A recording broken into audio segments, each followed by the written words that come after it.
Pessoal, tudo bem? Bem-vindo de novo a um Por Dentro da Gestão. A gente tem hoje um episódio que pela primeira vez a gente vai estar com o economista-chefe da Quantitas, o Ivo Sherman. Ivo, prazer em ter você aqui. Prazer é meu, obrigado aí. Eu acho que é uma grande oportunidade aqui da gente estar vendo um outro espectro também, quando a gente está conversando sobre gestão de recursos, que é a visão também de um economista-chefe.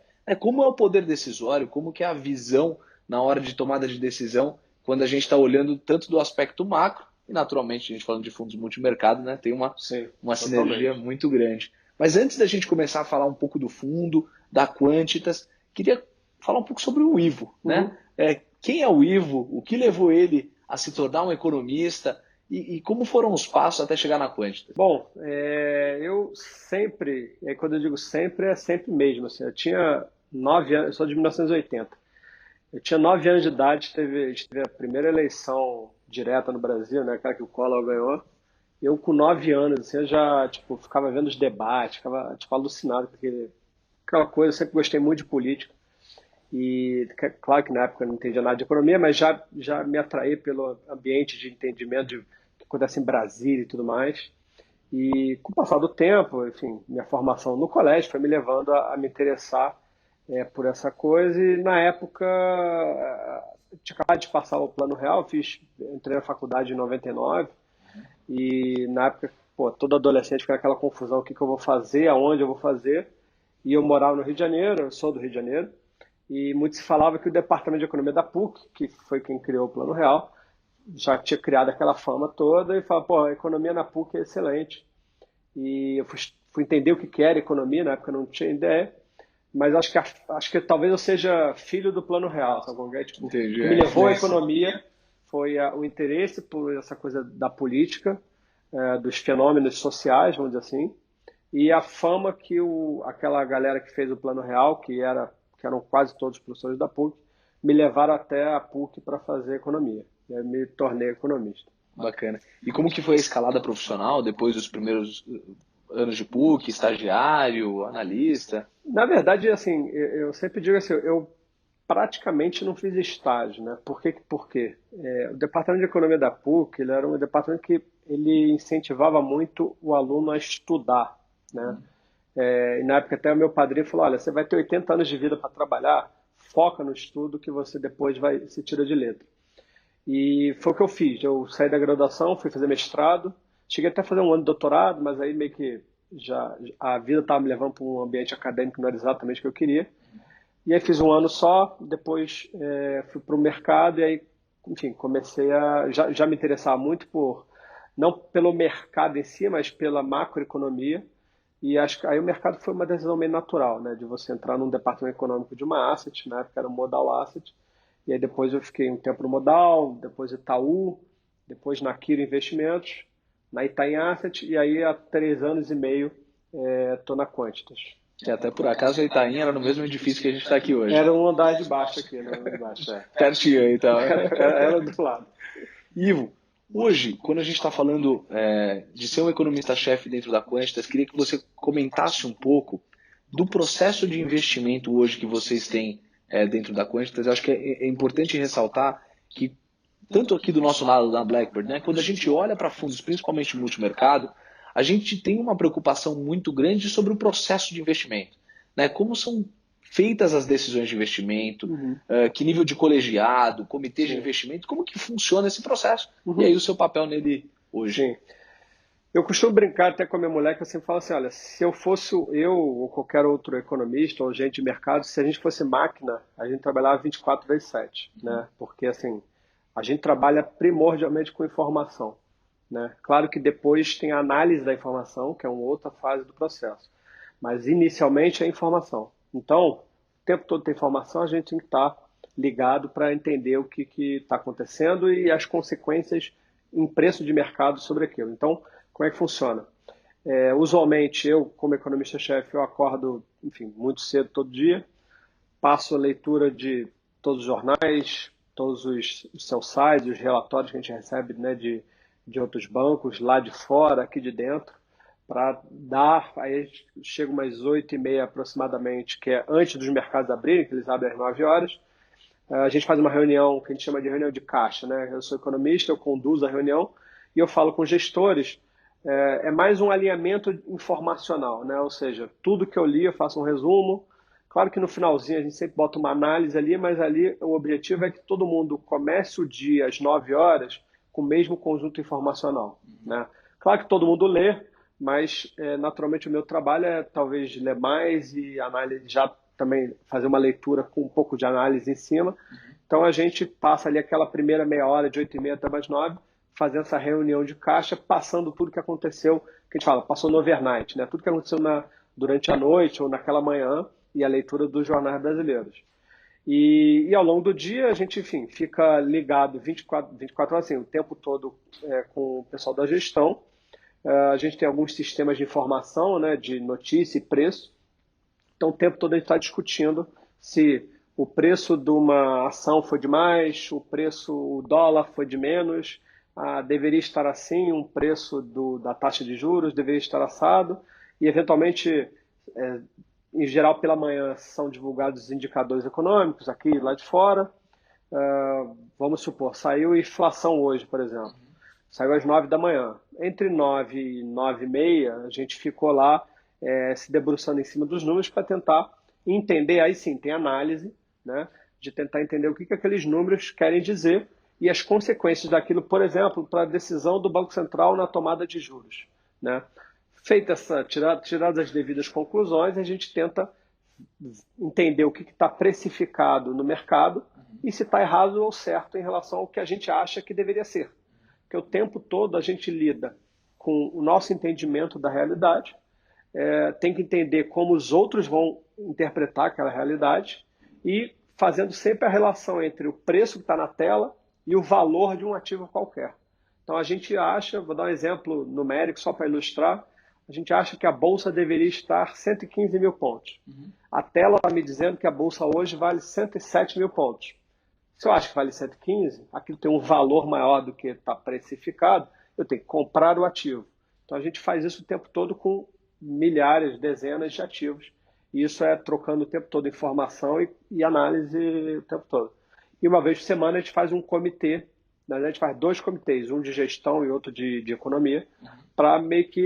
Aí é um comitê mais, vamos dizer assim, de baixa frequência, porque a gente passa os indicadores que foram divulgados, passa um pouco da nossa visão mais macroeconômica e menos ligada em preço.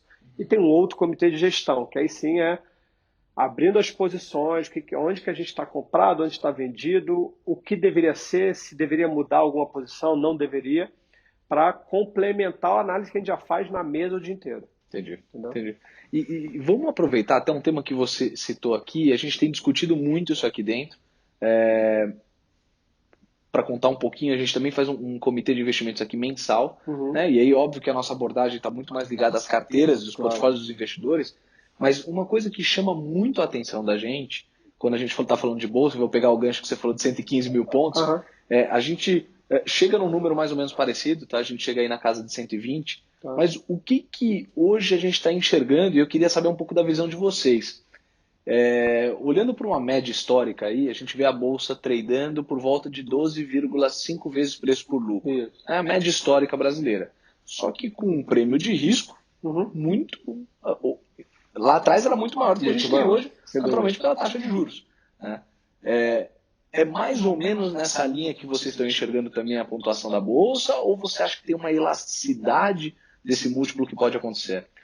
Eu acho que tem as duas coisas. A gente, até para passar um pouco da nossa visão, a gente está bem construtivo com o Brasil, tá?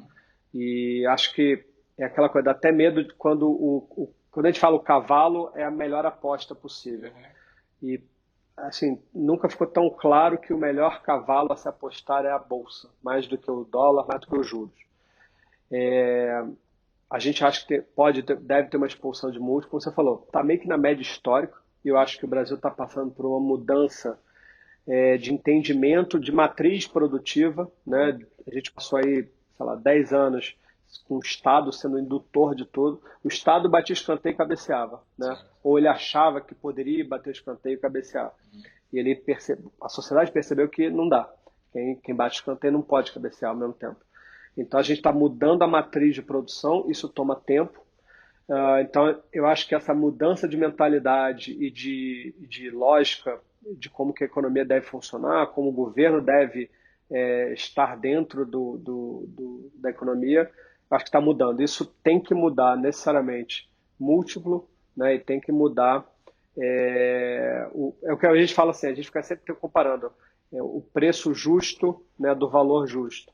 Eu acho que não é que o valor justo está fixo e o preço tem que chegar até o valor justo. O valor está mudando de lugar.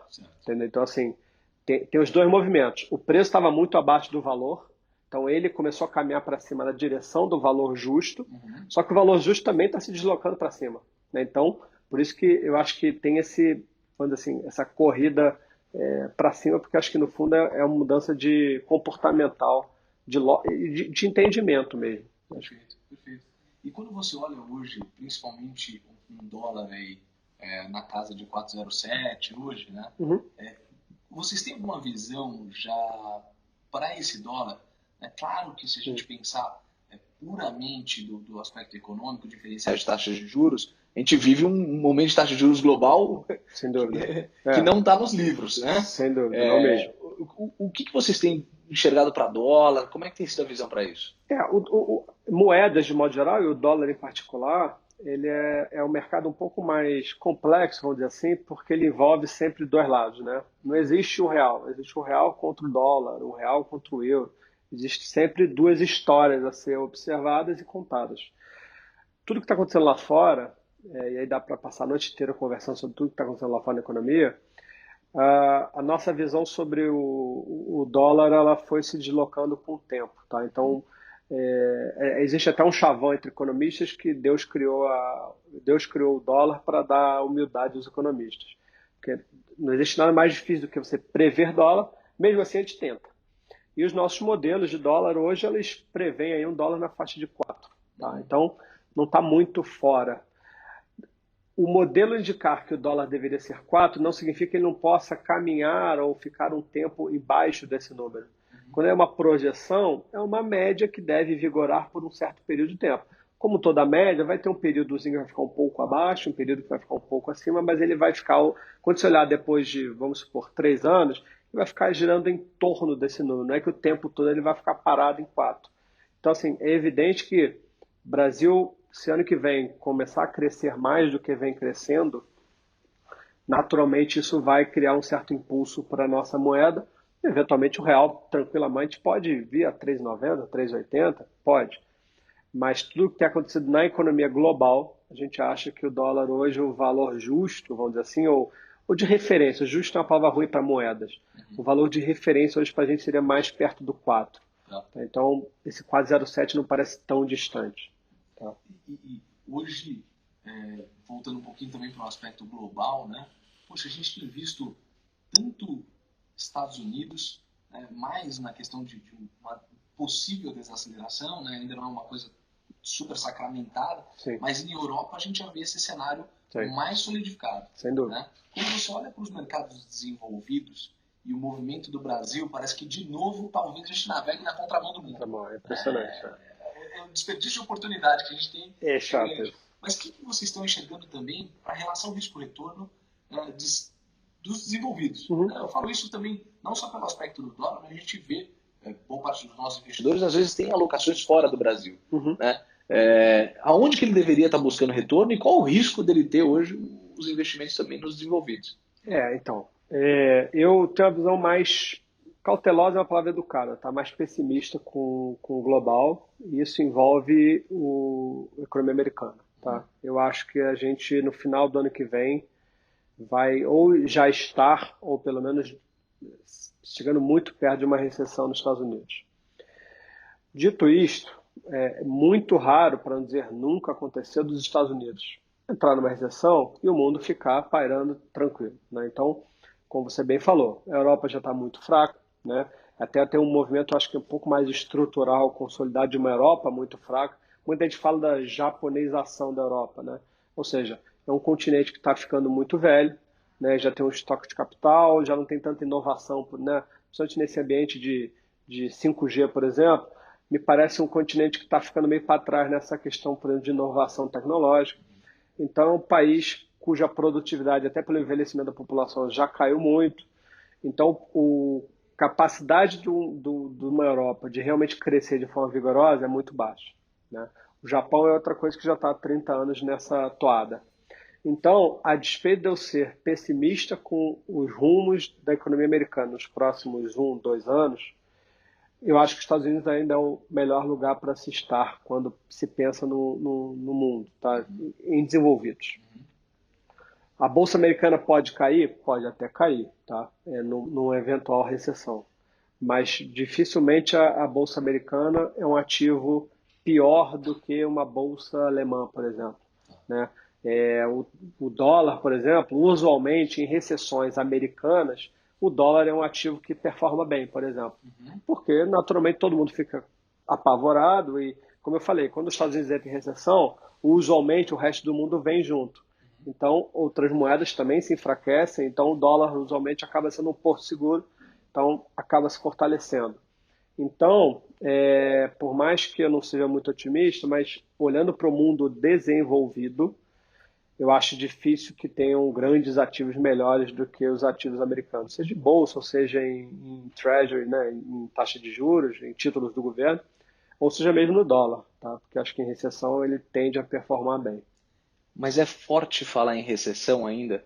Usar a palavra recessão é forte? Olha, qualquer livro, né, nem precisa de livro-texto, qualquer coisa que você leia sobre história na macroeconomia, dos mercados, você conseguir cravar o momento que uma recessão começa e a sua magnitude é um trabalho impossível. O que a gente consegue como economista e tendo a humildade de reconhecer que a realidade é muito mais difícil de se prever, é você fala, olha, a direção é para lá, né? Se vai ser em setembro, se vai ser em dezembro, se vai ser em janeiro, eu não tenho a menor ideia. Eu e ninguém tem a menor ideia. Mas que existem sinais de que o ciclo de expansão nos Estados Unidos dá sinais de cansaço, é verdade. A pergunta que vem a seguir é a seguinte: pô, mas ano que vem tem eleição, será que o governo pode fazer alguma coisa? Sempre pode, né, em ano eleitoral, muito embora a economia americana não é a economia brasileira, né? Ou seja, o governo lá tem uma interferência na vida econômica das pessoas e das empresas menor do que no Brasil. Então, sei lá, voltando para o Brasil de 2010, o Lula precisava reeleger a Dilma, a expansão de gasto que foi feita pelo governo federal, que acabou atingindo uma parcela da população monstruosa, isso naturalmente trouxe muitos votos, né? Lá, até o formato de como que funciona uma eleição regional, por estado, delegados, é um pouco diferente, dá menos poder até para o executivo, até porque o Congresso tem muito mais poder sobre o orçamento, sobre o endividamento do país do que no Brasil. Por exemplo, só fazer um paralelo entre os dois países, dá muito menos poder ao executivo. Por exemplo, o Trump, que se ele no ano que vem quiser expandir os gastos monstruosamente para se reeleger, não é assim que a banda toca. O Congresso vai lá e fala, olha, mais do que isso você não pode. Então, lá é um pouco mais complexo. Então, nesse sentido, o governo federal sempre vai ter algum instrumento que ele possa tirar da cartola, mas eu não acho que a eleição seja vamos dizer assim, um evento forte o suficiente para fazer com que o governo reaja e evite uma recessão. Se a economia estiver indo para a recessão, não vai ser a eleição que vai evitar ela, entendeu? Aqui seria um pouco diferente, eu acho. Então, eu não fico muito otimista, não. E a gente sempre faz uma jogadinha aqui. Tem uma pergunta muito chave e a gente já teve respostas surpreendentes nessa linha, tá? Mas é engraçado que dependendo do gestor ou dependendo da casa, dependendo do mandato do fundo que atua, responde essa pergunta mais para um lado ou mais para o outro. Mas eu vou fazer ela para você e aí você pode dar a resposta pragmática e conseguir um pouquinho do seu raciocínio. Mas preço importa ou não importa? Sempre importa. Acho que a função do gestor é o tempo inteiro comparar preço e valor, né? Então, se você chegar para mim e falar assim, por exemplo, o exemplo da bolsa que eu dei antes, se a gente faz as contas e acha que... Não, vamos usar o dólar, que é mais fácil. O dólar, como eu te falei, nos nossos modelos, ele deveria valer 4, né? Como é que, se eu acredito nisso, que ele vale 4, se ele tiver 4,20 ou 4,30 ou 3,80, 3,70, isso muda drasticamente minha propensão a comprar ou vender a moeda, né? A bolsa, se eu acho que a bolsa brasileira, pelo valuation das empresas, deveria valer 115 mil pontos, quando eu estava 100 mil pontos, eu tinha um apetite para comprar porque eu achava que tinha 15% de alta.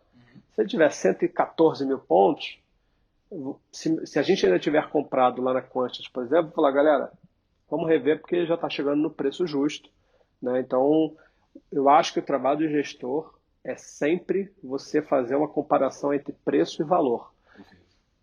O difícil, o nosso trabalho, é para isso que a gente é remunerado, é o tempo todo. Preço a gente vê na tela, só você apertar um botão on e off do monitor, você vai ver. Preço, Vale, 50 e sei lá quanto é que tá, né? Saber calcular o valor da Vale, quanto que vale a Vale, que é mais difícil, mas é para isso que a gente é remunerado. Claro. Então, para mim, preço importa sempre. Perfeito, perfeito. E um outro bate-bola que a gente faz aqui sempre, esse aí eu vou te tirar da zona de conforto, hein? Por favor. Porque tirar um pouco o chapéu do economista e colocar um chapéu de gestor aqui. Beleza. Vamos aí. A gente coloca o assunto e você fala se você compra ou vende. Tá bom. Não tem manutenção, hein? Tá bom. É só compra ou vende. Tá. Brasil. Compro. Estados Unidos. Vendo, vai. Bolsonaro. Essa é a pergunta mais complexa. Como eu trabalho em gestão, compro. Ministério da Economia e Paulo Guedes. Esse é que eu compro. Esse governo nas próximas eleições. Por histórico, a reeleição é sempre o cenário mais provável, então eu compro. Setor de varejo. Compro. Real estate. Compro também. Tem algum que você vende, não? Setor, teria que pensar um pouquinho, não sei dizer. Mas já não acho uma resposta óbvia, assim, né? Então, para não deixar sem resposta, acho que bancos e commodities, talvez. Você vê a diminuição aí na margem dos bancos aí no futuro próximo? Eu acho que é um jogo mais difícil do que eles tiveram até então. Eu sou economista, eu sei que o trabalho aqui é de ser gestor. Eu não vou saber se o ROE dos bancos vai virar 15 ou não. Provavelmente não. Mas eu acho que, no mínimo, é um jogo bem mais difícil do que eles conseguiram jogar nos últimos 30 anos. Então, como não pode manutenção, entre compra e vende, eu vendo. Eu não compro o banco. Perfeito. Né? Queria deixar também um espaço final aí para você comentar um pouquinho como que o investidor deveria olhar para a Quantitas, né, quando ele olha no portfólio de alocação dele. O que ele deveria observar na Quantitas e como ela poderia encaixar bem no portfólio de alocação, e deixar sua mensagem final aí para o investidor. Bom, a Quantitas é uma asset que tem alguns fundos, né? Tem o fundo de crédito privado, tem o fundo de ações, mas acho que o nosso fundo carro-chefe, vamos dizer assim, é o fundo multimercado, que é um multi-estratégia. É um fundo que gosta muito de valores relativos, né? O que significa isso? A gente gosta de fazer sempre comparações entre ativos. Esse ativo está barato, vamos comprar, mas esse aqui a gente gosta de vender. Então, isso dá ao fundo da Quantitas uma volatilidade, vamos dizer assim, média, né? Então, o que a gente recebe muito feedback de clientes nossos é que o fundo, por ter uma volatilidade de baixa para média, mais para média, ele serve tanto ao portfólio do cliente, que é mais arrojado, mas precisa equilibrar o portfólio dele com uma coisa de vol um pouco menor, né? Então, sei lá, o cara que é apaixonado por bolsa ou fundos com vol de 8, 10, 12, nosso fundo tem uma vol de, hoje está com 3,5, mas deve rodar ali perto de 4,5. Então, é um fundo que acho que compõe o portfólio de alguém que é muito arrojado e, ao mesmo tempo, ele compõe o portfólio daquele cara que está saindo da renda fixa e precisa apimentar um pouco o portfólio dele. O cara que também não quer correr grandes riscos, né? Então, só para dar um número de ilustração do nosso multimercado, o Maiorca, é um fundo que foi criado em fevereiro de 2016. Portanto, hoje ele tem aproximadamente aí 3 anos, pouco mais de 3 anos e meio, quase 4. E desses 45 meses, foram 5 meses negativos. Né? Então, 10% do tempo dele, ele teve uma performance negativa e 80% do tempo acima do CDI, com estoque aí, um acumulado de 143% do CDI, né? Nesses quase 4 anos de vida. Então, é um fundo que eu acho que comporta o arrojado e o conservador. Tá? Mensagem final, acho que é uma mensagem de otimismo. Tá? Eu acho que, como eu falei, a gente passou anos, eu não estou nem falando das recessões, quero voltar, acho que a gente tem que virar a página e parar de falar a gente passou muito tempo falando de herança maldita, né? Eu acho que a gente tem que virar a página. Acho que os últimos 2 anos a gente começou a virar a cabeça tanto da sociedade, e isso se refletiu numa mudança de pensamento do governo, independente de quem está sentado lá, porque nem é o primeiro governo que tem essa cabeça um pouco mais liberal. E eu acho que está mudando a matriz de pensamento sobre como uma economia deve funcionar. Se você olhar para a história do Brasil, isso nunca aconteceu, ou foram eventos muito pontuais. Então a gente talvez esteja numa virada realmente histórica. Né? É óbvio que a gente sempre tem o ciclo político. Né? Graças a Deus existe uma democracia e o risco político vai estar aí sempre. E é bom que ele esteja. Né? Até porque a gente pode incorrer eventualmente depois, se não tivesse, numa não democracia que a gente não goste tanto. Então é bom que tenha. Mas eu acho que com todos os benefícios que essa nova visão de economia pode trazer, eu realmente acho que, independente se é o governo de A ou B que vai estar no poder, é a mentalidade que está mudando, né? De como é que as coisas deveriam funcionar. A gente quer fazer o nosso trabalho, sou eu que tomo a decisão, não é uma legislação A ou B, uma regulação A ou B que vai acabar me botando dentro de um quadradinho que eu nem gostaria de estar. Então eu acho que essa mentalidade está mudando, então eu fico muito otimista aí com o Brasil. Bacana, bacana. Bom, obrigado pessoal pela atenção. Quem ainda não se inscreveu no canal, fica super à vontade para poder tá clicando, e também se gostou do bate-papo com o Ivo, pode mandar na página aqui. Ivo, obrigado pela presença. Obrigado a vocês. Um abraço.